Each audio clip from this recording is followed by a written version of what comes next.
Caterham Roadsport Championship. We'll give you the grid in a moment. First of all, Chris Hutchinson, tell us a little bit of... we've got the grid graphics already. They've come a bit quicker than I thought. So this grid based on the result of yesterday's race. So it is Richard Davies who took a win by 11 seconds yesterday, an enormous margin in Caterham terms. Starts on the pole alongside Kyle Townend in the 19. Matt Fox, who struggled in qualifying yesterday, came through to take third ahead of pole sitter Mitchell Fasania. They line up on row 2. Ollie Smith and John Bond on row 3. Then Rob Hicks and Richard Northridge on the 4th row. Steve Vischer and Richard Watson round out the top 10. And on row 6 we've got number 10 James French, starts alongside 80 Ben Oliver. Georgie Tuffin, number 62, is next alongside 56 of Sam Eminson. Luke Wilson and Heinrich Watson Miller on row 8. Then the 9th row is Jason Spencer alongside Joe Oliver. Archie Kennedy Dyson and Mark Hensler on the 10th row. And Alex Dobrinin, the Russian-born London-based driver, starts at the back of the grid.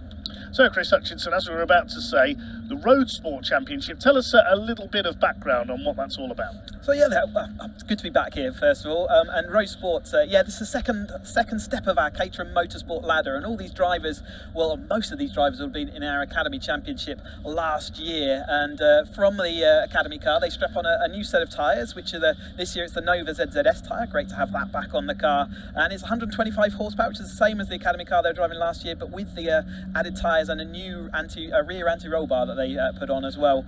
They gain significant performance, and this is, the biggest thing about the Academy is the lack of experience. So when they step up into this road sport car, they've had a whole year's racing under their belt, with a few exceptions this year. So we've got a few people joining in straight at this level, or having maybe a couple of outings last year. But you must have you can only have sort of 7 races experience to even join this series. But it's fantastic. The season where you're still in the paddock, you can't have race support, so everyone's together underneath their own little awnings, and it's exciting for the drivers to get back out there. They've done a whole season's racing and they're ready to see how they can do with these new race sort of focused tyres on. Yes, one driver who didn't do the Academy is the man who took pole yesterday, Mitchell Fasania, the number 18 car. I remember he made his debut, I think it was either last year or the year before, as a one-off at Croft, and he probably stuck the car on pole then as well. Sadly was involved in an accident while fighting for the lead in the race, but he was on pole yesterday, didn't make the best of starts. Clearly quick though, and able to turn the laps in like everyone else, and it's just about whether he can keep it facing in the right direction to the end. He ended in 4th yesterday, so that's a good sign, but he did drop back early, didn't he? So it's seeing whether he can hold on now at the beginning of this race. He's obviously learning the dry conditions, as I think he did it was a wet qualifying yesterday, wasn't it? So they were just working it all out as they went round. But great to see these road sport cars fully road legal. You can see the number plates on these cars. They don't actually have to be real number plates, or a lot of them are, and yeah, you can race all day with your car and then drive it home afterwards. White and sort of turquoise blue car alongside him is John Bond. Those 6 broke away at the front in yesterday's race. Rob Hicks on the 4th row, the purple car with the Dayglow yellow wheels and stripe, alongside Richard Northridge and sort of citrus yellow number 4 car alongside him. We're underway, and John Bond hasn't got away in the number 12. Somebody's clipped him. Oh dear, that was Ben Oliver, number 80, has clipped him there. That's caused a bit of a pile up there. 70 Joe Oliver was caught as well. 56 is Sam Eminson, and there's a few cars with a bit of damage there. Heinrich Watson Miller, and the 88, I think that is Mark Hensler from the back, but Ben Oliver is stuck there in the Brawn GP lookalike liveried car, and that could be a safety car. I think they're more likely to do a full race restart. Let's see what they do, see what they call. Depends on the timetable today as to how much space they've got. But as they're still racing at the moment though, up into Park Bend for the first time. Tyner got a great start. He's going to have to do it all again if they do re-rack, although Davies down the inside then into Park and retakes that number 1 spot as the rest of them flow through. Yes, and yes, the red flag is coming out. You're correct, Chris. The red flag is out. Race stopped with Ben Oliver's number 80 car, who was in 12th on the grid, unfortunately stranded. Thought they were going to get away with it. It nearly did. Nearly everyone avoided it. It's just that one bit of contact, and maybe he's hit the pit wall, so it could have moved the steering wheel in his hands. And let's just hope he's okay there. I can see him moving around track to the. Yes, so quick red flag intermission, as you guys can see on the live stream, which we were unaware of on the track. It was a pretty nasty incident on the start. A couple of cars had stalled at the start or failed to get away. I'm not sure exactly what happened. Which we consider we've had no issues like that on the start grid all through last season, and then to have it twice in one race is pretty unfortunate. And what's worse is where these guys were on the grid, they were kind of diagonally opposite each other, so they created a funnel which all of the cars behind had to try and squeeze through, and that was never going to work out. So really unfortunate for everybody involved. Really, a few cars were taken out, which took a bit of clearing up. So I'll fast forward through the red flag phase. What this did mean is I got a bit of a weak start and let Matt in front, as you can see. But because of the way the countback works, when we have a regrid after a red flag, it goes back to the last fully complete lap, which of course was the start of the race, which means I got to get a second attempt at starting on the front row. Pay attention though to the cement dust on the track. Obviously some fluids were dropped during the issues on the start line, and all of that kind of happened in my grid box, which wasn't ideal.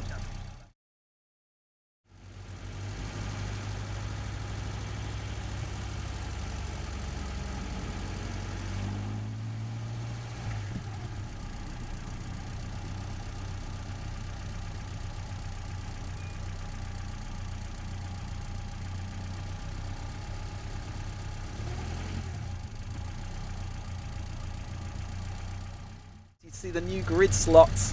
It looks like someone is not in the right place, and that's caused a bit of a chain reaction, but we're getting the green flag. Yeah, so a few gaps on the grid, then a couple of cars missing from that incident first time up, but it's time to go racing. Second attempt at the Bilstein Caterham Roadsport Championship gets underway, and they are all away cleanly this time. 3 wide further back in the pack, that's Heine Watson Miller.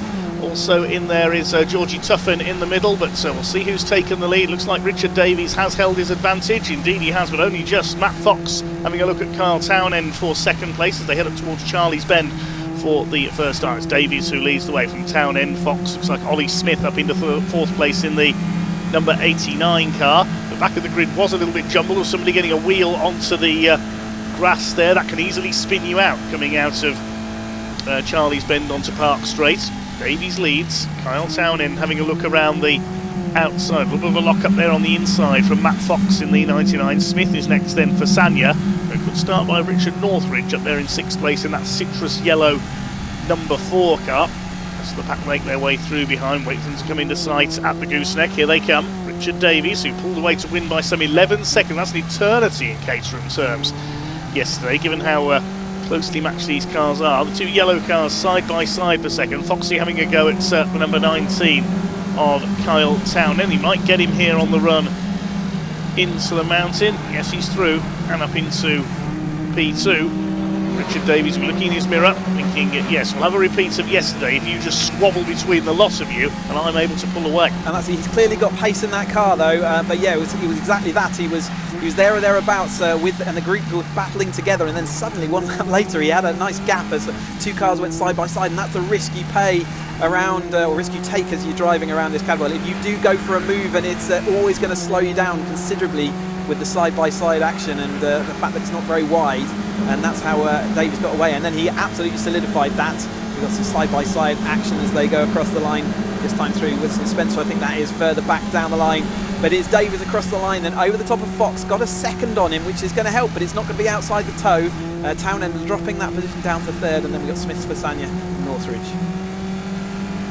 Yes, battles all the way down the order already. There's Richard Watson trying to close up on Rob Hicks. This is the battle for 7th position. They head up the hill for the second time towards Park Corner. There's Northridge just ahead of them in the top 6 of this race. You can see the first 5 have broken away slightly at the front of the field already. Richard Watson, who was battling towards the lower reaches of the top 10 in yesterday's race, with a better getaway this time. Then comes the next group headed up by Stephen Vischer and the number 10 of James French, among others.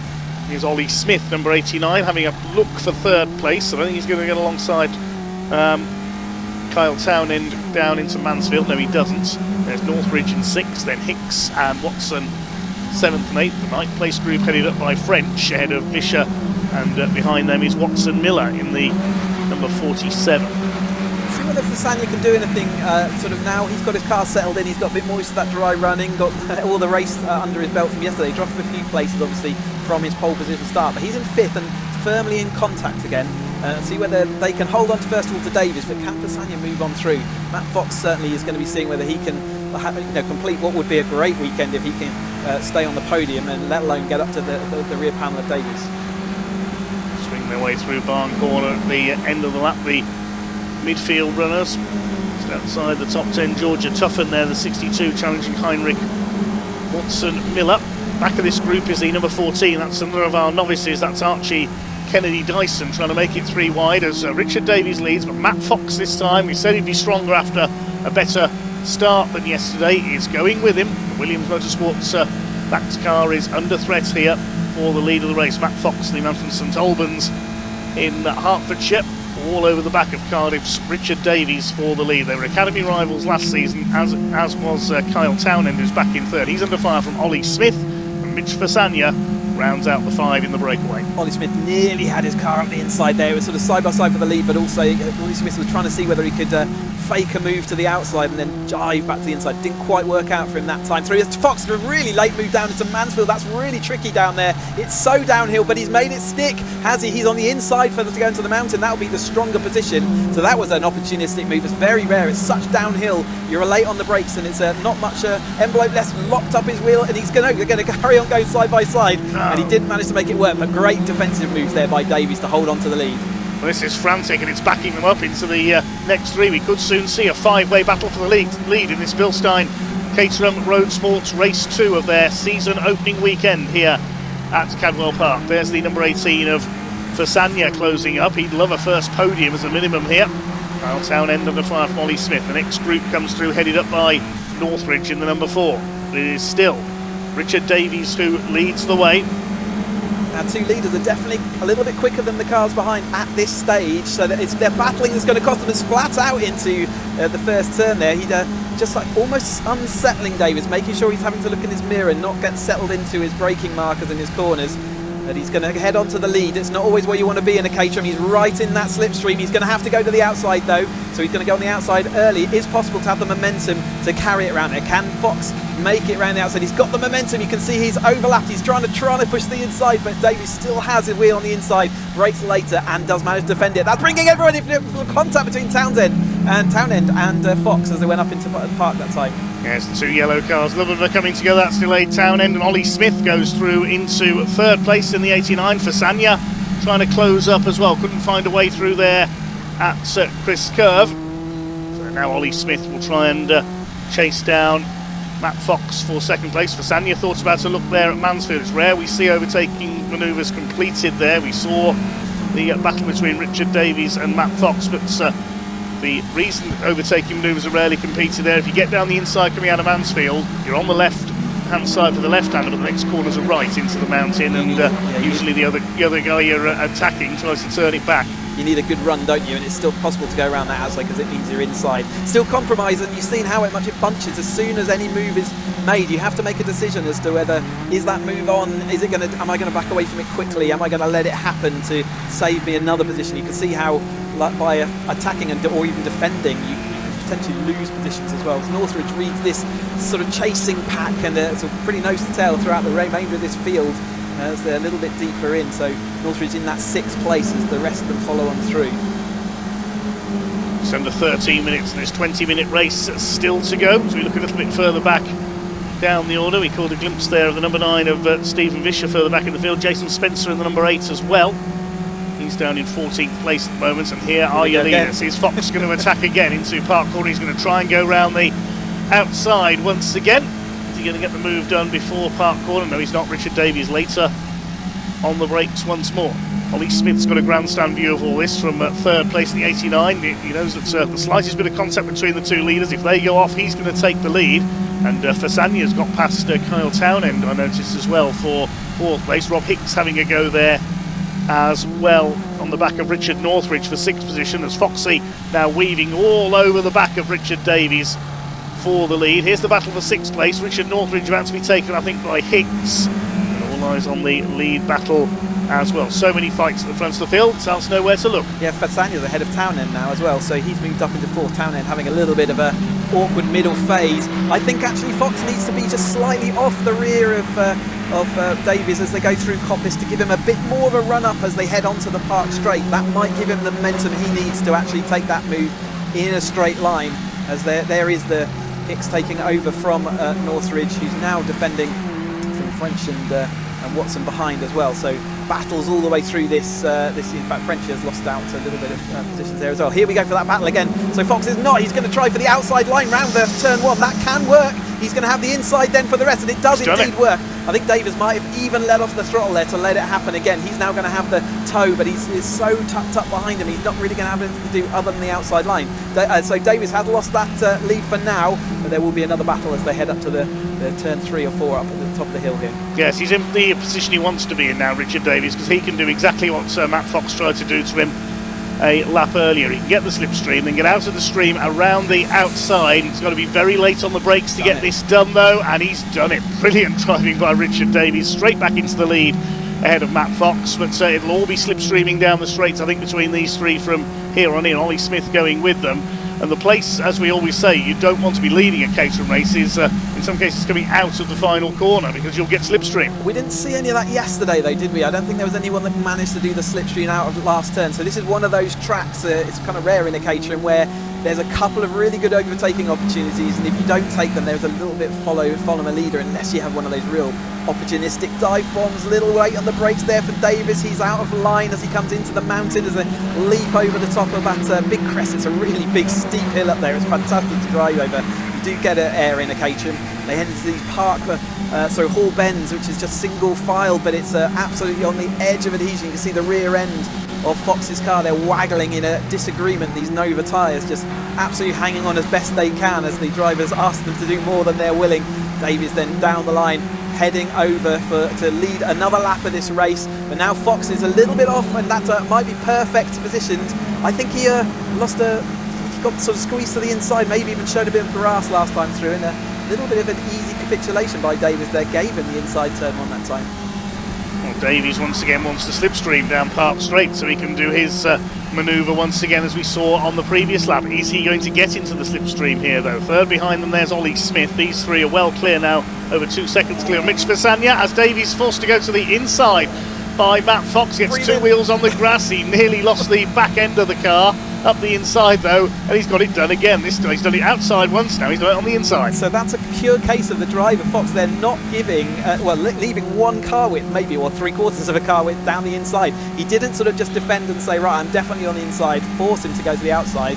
Davis absolutely took the invitation and forced the issue. I don't think that's going to happen too many more times. Still got just nearly 9 minutes of this race left, so plenty of action left to go, but Davies still somehow managing to lead. I don't think too many more times he's going to be able to give up that place and go and get it back straight away though. I think Fox might be a bit more insistent. He's going to learn those little tricks, and he'll certainly want to lead a few of these laps as we head into the second half.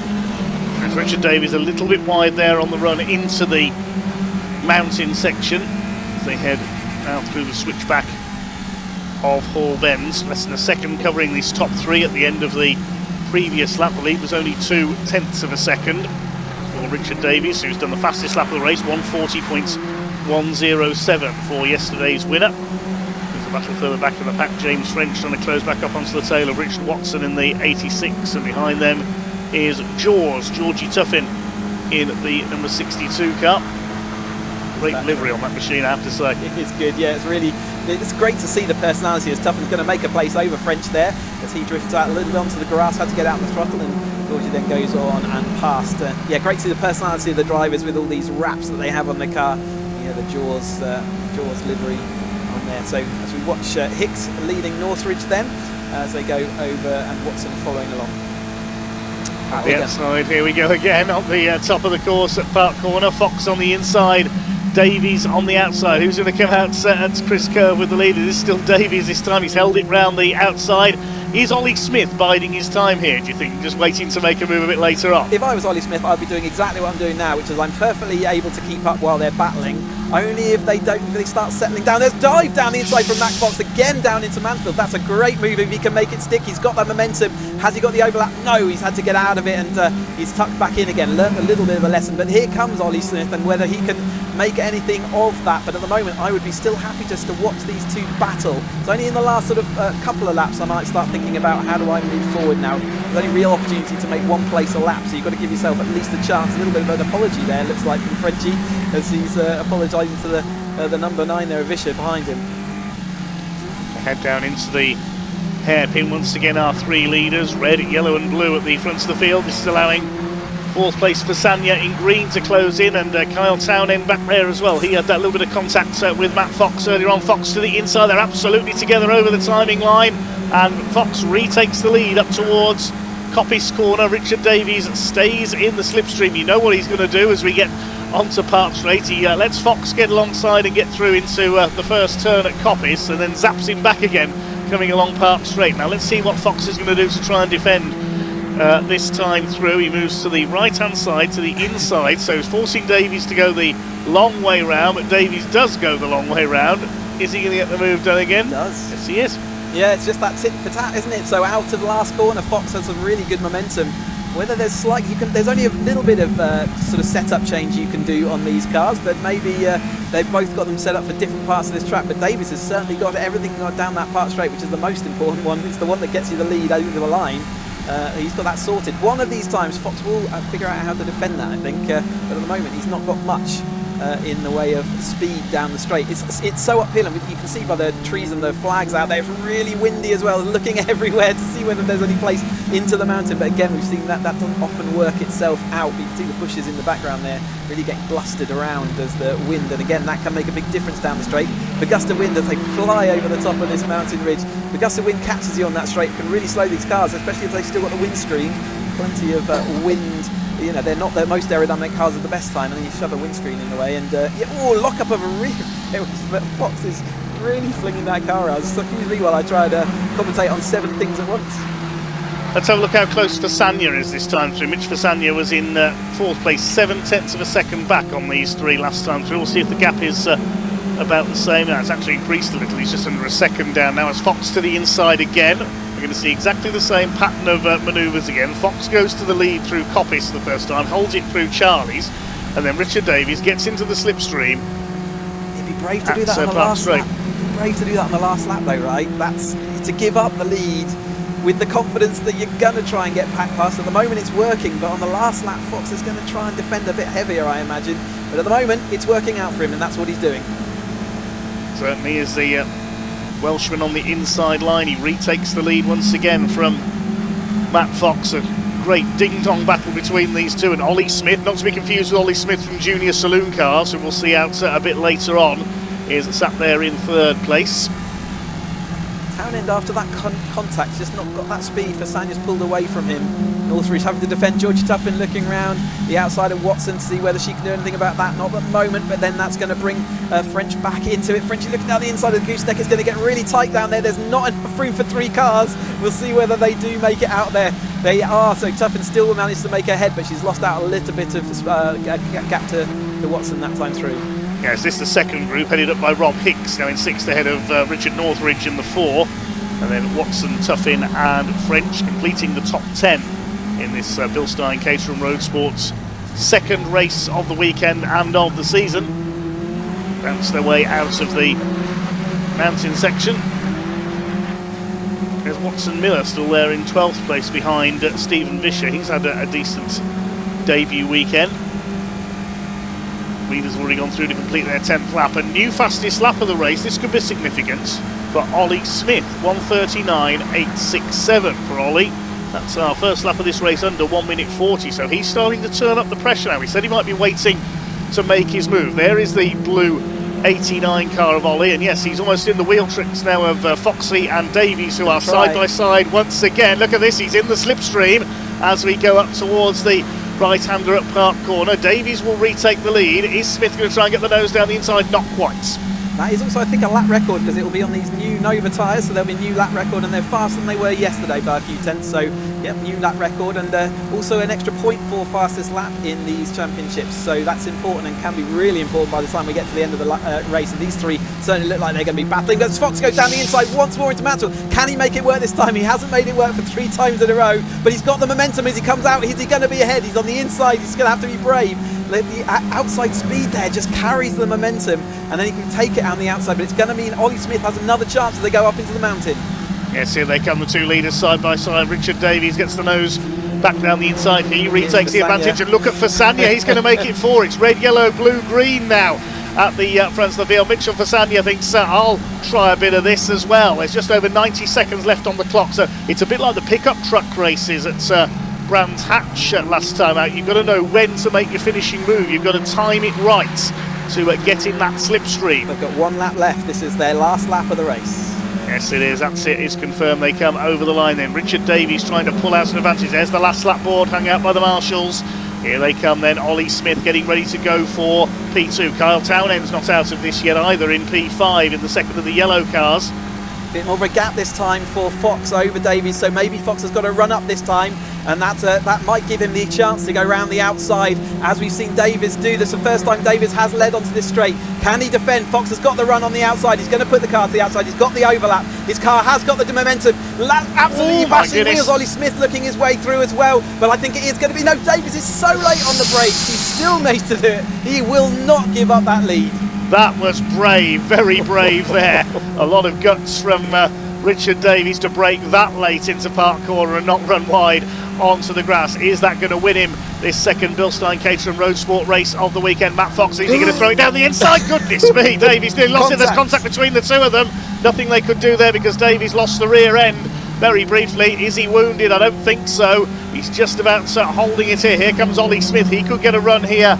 Not close enough into the mountain. It could be coming out of Barn Corner where he makes his move up towards the line. Fasania watching on. Townend's closing up as well. They could finish 5 cars line astern. This race coming alive in its closing laps. We've seen Davies and Fox swapping places throughout. It could all change here in the last couple of corners. Through Hall Bends, over the roller coaster for the final time. Matt Fox, goodness gracious. I think he might lose out. Yeah, that was never on, and Fasania's hit the back of Smith as a result of that as well. So Richard Davies... Townend up the inside. Richard Davies is going to come in to take his second win of the weekend. That was all just a concertina there into the hairpin. Davies wins it. Fox comes over in second, and Townend snatches third ahead of the unlucky Smith and Fasania. Nothing Mitch Fasania could do there because Ollie Smith had to anchor up to avoid the back of Matt Fox and Fasania into the back bin. That's a bit of a shame there that it's ended with that chain reaction on the final couple of corners. Richard Davies will be quite sure what I think about that race a few days later, editing this video together. You'll see as we get into the interviews in a minute. I wasn't happy with that race at all. Wasn't happy with the contacts with Matt. From my side, obviously nothing Matt did there. It was pretty ambitious. So yeah, very lucky result. P3 on the track. However, once we all visited the stewards afterwards, Matt got a penalty for the contact with Rich on the final penultimate corner, and I got no further action for my impact with Matt earlier in the race, so that promoted me up to P2, which made the result even luckier for me. And it also promoted Ollie to P3. Ollie absolutely deserved the podium from that race. He was in that hunt for the whole thing. He was so unfortunate to get caught in the tangle at the end. Really happy for Ollie and the podium. He deserved to get that podium kind of on track and with the appropriate ceremony. But that won't be long. Ollie will get a full fat podium very, very soon, I'm sure. Goodness me, that was a very crazy last lap, but well done to Richard. He was under pressure the entire time in that race, but he is going to be delighted. He's got 2 wins to start the season. How fantastic is that? So I'll just let him get his helmet off. He's trying as quickly as possible. Goodness me, Richard. Nice for that one. You certainly did. There was no rest that entire race. Not at all, no. And it was extremely close. Unbelievably close. That was, to be fair, that was very hard but fair racing. I mean, unfortunately we had a little bit of a coming together, but at 2 points, down to Mansfield, had a bit of a mistake, and I think he went in the back of me. But yeah, he was come away with it. We got it. But you did it. Yes, yeah, I mean the last. It was very hairy at times, but yeah. The last hairpin on the last lap, that was a bit crazy, wasn't it? Because obviously, a little bit, a little bit. Yeah, but well done. Thank you very Enjoy much. the moment. Cheers, Congratulations. We'll talk about that one. Yeah. Matt, well done. Second place. You've got to be happy. It was you put Richard under pressure the entire race. Yeah, I couldn't get past him. Through the kitchen sink at him, everything else. It was just not going to happen for me today. No, but it was good. You've got the pace. So Felt good. He had a couple of wobbles. I couldn't capitalise on them because he then went defensive. And it's a super narrow track, so it's good for motorbikes. It's really good for Caterhams. We had a bit of a tap coming into the hairpin on the final lap because we all concertinaed up, but hopefully nothing too serious for anyone. Well done. Thank you. And Kyle, where's Kyle? There he is. Can't miss him in his suit, as I've said before. Kyle, that was a lucky shot there, wasn't it? The third, that was an awful race from me, to be honest. That was terrible. The car's a bit bent. I think I had a bit of a bumpy Matt, and so I was driving down here. I seemed to have no top speed. Wouldn't turn right, and I was just clinging on. And then right at the end, it was like, just carnage, just cars everywhere, and I just picked my way through. And yeah, very lucky, but not a great race from me. Considering, your car wasn't handling, at its best, you did great to hang on to the top three. Yeah, it was really tough. I mean, the turn 2, 3, it's like it was falling off the track. I couldn't, it was like oversteer all the way around there. So it was really, really quite sketchy. But yeah, that's a bit nerve-wracking around here, isn't it? It is, and you just never you stamp on the brakes, and you're just not sure if a corner's just going to fly off the car. When it's that bent. So yeah, I'm glad I got through it, and relieved for the podium. It's pretty lucky. Yeah, well done. Cheers, Sam, two podiums in your first weekend in Roadsport. It's great. That, I guess, in hindsight. Yeah. Cheers, Sam. Well done. Thank you. Well done. Right. I don't know if we've got time. I just want to have a quick word with Georgie because she's here. If we've got time, we'll just grab a quick word with Georgie. Georgie, well done. How was that race for you? It was epic. I'm like, it was so intense. Like really, really good. Like made up a few places and saw a little like the last lap had a little. I was going to take it. I was like, just hold your spot, you'll be fine. And then saw a bit of an opportunity coming up the mountain and popped it alongside into Hall, which was a bit scary, but I got it done. So well done. Yeah, really chuffed, like buzzing. Yeah, I was feeling quite low after quali and I had a bit of an incident, so started from the back, so just crawled up. It's great having 2 races in Roadsport as well. That's like really made a difference. So yeah, had an awesome race. Yeah, loved it. Well done. Thanks, well done. Thanks. Right, there you go. They've had the first Caterham race of the weekend so far. So I'm going to hand over to David and Cheesy for the next race that's just gone out of assembly area. Hello, happy Monday. Just got back from Cadwell last night. So just doing a quick damage assessment. Just it's around this weekend of videos out. So I had got the strings out before I jacked it up and had a look, just to see where everything was measuring. I'd gained half a degree of camber on this corner, so that's something to have a look at. And I had gone from like a towing out setup across the front axle to a towing in setup. There was a total swing of 5 or 6 mil across the axle, and the sort of the relative position of the steering to the steering wheel was like that. So I was kind of steering on an angle. So I'm having a quick look just to see what's bent, whether it's just the rack's been shunted over. I don't know if they can do that on their mounts or what, but yeah, try and figure out what's bent. What I've found is the anti-roll bar mounting is broken. So I think I'm happy that explains the handling characteristics I was getting during the race after the impact with Matt. I was getting real difficulty turning on the fast right-handers, so like turn 2 into turn 3, and then I think it's Chris curves around the back before gooseneck. But I also had quite a rear loose end going down into the slower stuff, which I'm guessing is the lack of stiffness at the front due to that anti-roll bar mount being broken. So it all sort of correlates to what I was experiencing. So yeah, that's I'll round this video out here. I've got some fixing to do, obviously. The good thing, if you're watching this and you're thinking, what, this is all a bit crashy and, there's now huge costs. They're providing the chassis is okay. There's everything I've really talked about there are really quite inexpensive parts. Even if I wanted to just throw on fresh track rod ends, fresh top ball joints, and the fresh anti-roll bar brackets just to cover everything off, you're still probably only talking 150, 200 quid. I've not looked at the prices for a while, but it's not bad considering I basically crashed twice, which is still pretty embarrassed about. So yeah, let's call it here, and I'll catch up with you for the Croft weekend. Thanks for watching.